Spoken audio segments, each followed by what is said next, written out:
Hi, everybody. So let's continue on the next part of the story. Paddington had never been in a taxi before. He found it very exciting, and he stood on a tip up seat behind the driver so that he could wave to the people in the street. Soon they pulled up outside a large house with a green front door. When they were indoors, Judy took Paddington up to his room to unpack.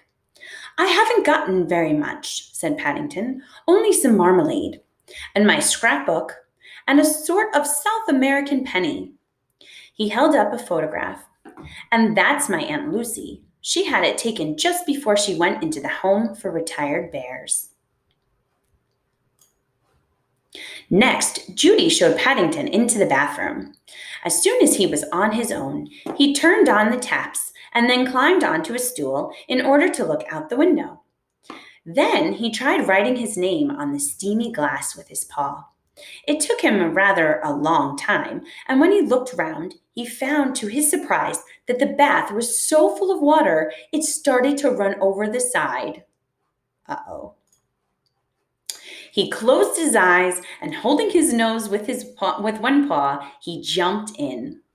The water was hot, soapy, and very deep. And to his horror, he found he couldn't get out. He couldn't even see to turn the taps off. Oh boy. Paddington tried calling out, "Help!" at first in a quiet voice so as not to disturb anyone, and then much louder, "Help! Help!" But still nobody came. Then he had an idea. He took off his hat and began using it to bail out the water. Downstairs, Judy was telling her brother all about Paddington. Suddenly, she felt a plop. Looking up, she saw a dark, wet patch on the ceiling. "Paddington!" she cried. "He must be in trouble! Quick!" And together they raced out of the room. Jonathan and Judy leaned over the side of the bath and lifted a dripping and very frightened Paddington onto the floor.